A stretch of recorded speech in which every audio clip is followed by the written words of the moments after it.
ঈদের জন্য আজকে আমি তোমাদের জন্য শেয়ার করছি ফ্রুট সেমাই বা ফলের সেমাই। নাম শুনে নিশ্চয়ই চমকে গিয়েছো যে ফল দিয়ে আবার সেমাই রান্না হয় নাকি। হয় যে এইভাবে একবার ফল দিয়ে সেমাই বানিয়ে খাবে সে শুধু ঈদের দিন নয়, ঈদের পরেও এই সেমাইটা বানিয়ে খেতে চাইবে। একদম পানির মতো সহজভাবে সেমাই রান্নাটা শেয়ার করছি, তাই ভিডিওটা একটু স্কিপ না করে সম্পূর্ণ ভিডিওটা দেখতে থাকো। প্রথমেই একটা প্যানের মধ্যে আমি 3 চামচ ঘি দিয়ে দেব।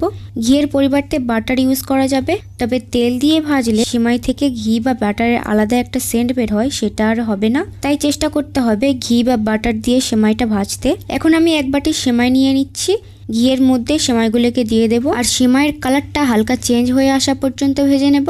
এখানে সেমাই বা লাচ্ছা যে যেটা খেতে পছন্দ করো সেটাই নিয়ে নিতে পারো, কোনো অসুবিধা নেই। এবারে আমি সেমাইয়ের মধ্যে 4 কাপ দুধ দিয়ে দেব। এক বাটি সেমাইয়ের জন্য 4 কাপ দুধ দিতে হবে। তারপর সেমাই আর দুধটাকে হালকা মিক্স করে নিয়ে এর মধ্যে আমি অ্যাড করব একটা টেস্টি ইনগ্রিডিয়েন্টস, আর সেটা হলো কনডেন্স মিল্ক। আমি এখানে 2 চামচ কনডেন্স মিল্ক অ্যাড করছি। তোমাদের কাছে যদি কনডেন্স মিল্কটা অ্যাভেলেবেল না থাকে তাহলে কনডেন্স মিল্কের পরিবর্তে 4 চামচ গুঁড়ো দুধ দিয়ে দেবে।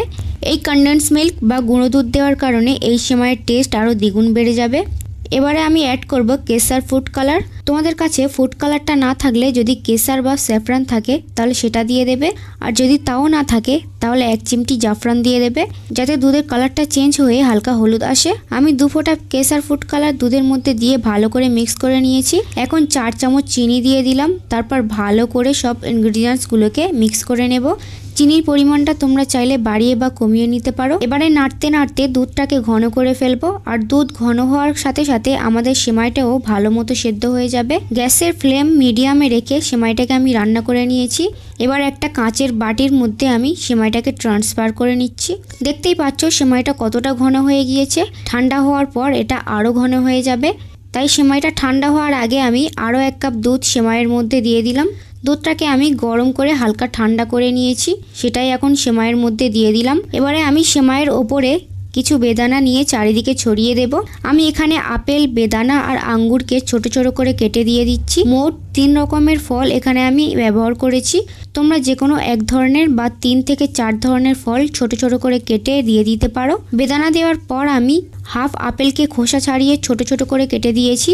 এবারে কিছুটা আঙ্গুরকে ধুয়ে ছোট ছোট করে কেটে দিয়ে দিচ্ছি। এখন আমি এই সেমাইয়ের বাটিটাকে নর্মাল ফ্রিজে 20 মিনিটের মতো রেখে দেব। তারপর সেমাইটা হালকা একটু ঠান্ডা হওয়ার পর সার্ভ করব। ঈদের দিনে যদি সেমাইয়ের এত সুন্দর একটা ডেজার্ট পাওয়া যায় তাহলে সত্যি অনেক ভালো লাগবে। তো আর দেরি কিসের, তাড়াতাড়ি তাকে শেয়ার করে দাও যার কাছ থেকে তুমি ঈদের দিনে এই সেমাইয়ের ডেজার্টটা খেতে চাও। আজকের ঈদ স্পেশাল ফ্রুট সেমাইয়ের ডেজার্টের রেসিপিটি ভালো লাগলে ভিডিওতে একটা লাইক করে দিও, আর এই রেসিপিটি কেমন হয়েছে অবশ্যই আমাকে কমেন্টে জানাতে ভুলো না। যদি এখনও আমার চ্যানেলে নতুন হও তাহলে আমার চ্যানেলটাকে সাবস্ক্রাইব করে রাখো, যাতে পরবর্তী ভিডিওর আপডেট সবার আগে তোমার কাছে পৌঁছায়।